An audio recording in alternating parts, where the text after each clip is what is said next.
Bonjour, retrouvons nos amis mousquetaires dans la cour du Louvre, où le capitaine de Tréville est entouré de ses mousquetaires préférés, Athos, Porthos, Aramis et D'Artagnan. Quand soudain, quelqu'un vient les voir et leur demande de le suivre. Je vous lis l'extrait. « Monsieur le comte, auriez-vous l'obligeance de me suivre? Quelqu'un souhaite vous rencontrer. » Celui qui venait de parler était un garde suisse, celui-là même qui avait toute confiance de la reine. Mais le premier réflexe du capitaine des mousquetaires fut de froncer un sourcil soupçonneux. Comme pour répondre à ce mouvement de méfiance, le Suisse ajouta « Bien sûr, ces messieurs peuvent se joindre à nous. » Les 5 mousquetaires échangèrent un regard d'approbation et emboîtèrent le pas au garde suisse. Ils comprirent vite à la direction suivie qu'ils allaient chez la reine. Mais ils n'entrèrent pas dans ses appartements. Le garde suisse les laissa dans un petit jardin ombragé et touffu, où ils pouvaient attendre sans être vus. Aurore apparut soudain à l'angle du jardin, assez mystérieusement. Aucune porte dans les bâtiments attenants ne pouvait expliquer son arrivée subite. Elle fit quelques pas vers le groupe de mousquetaires, salua le capitaine d'une légère révérence, sourit à Aramis et D'Artagnan quand elle les reconnut, et s'adressant à M. de Tréville à voix basse. « La reine a souhaité s'entretenir avec vous, mais je pense qu'elle ne verra pas d'inconvénient à ce que vous soyez accompagné d'hommes sûrs. Si vous voulez bien attendre ici, elle va venir, mais elle n'aura que quelques minutes à vous consacrer. » Quelques minutes passèrent et tout à coup, la reine fut là, venue par le même mystérieux chemin que sa camériste.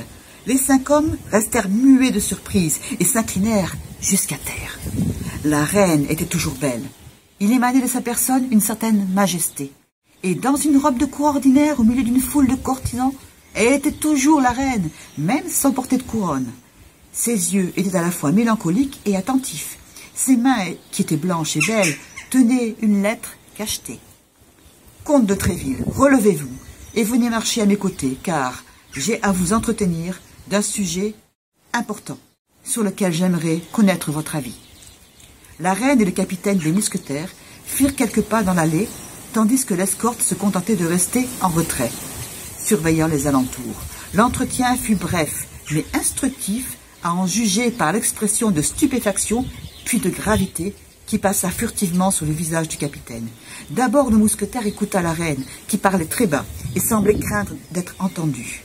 Après quelques secondes de réflexion, le capitaine parla à son tour. La reine l'écoutait avec intérêt, hochant la tête en signe d'approbation.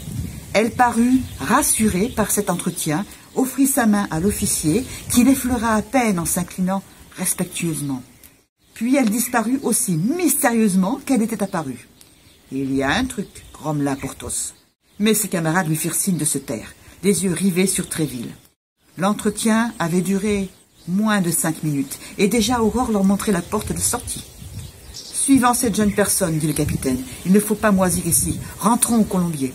Je vous expliquerai en route. » Le Colombier, c'était bien sûr l'hôtel de la rue du Vieux Colombier, mais c'était aussi le surnom du point de rencontre de ces oiseaux égarés, ces mousquetaires sans caserne, qui n'avaient encore pas d'autre point de ralliement que la demeure de leur chef.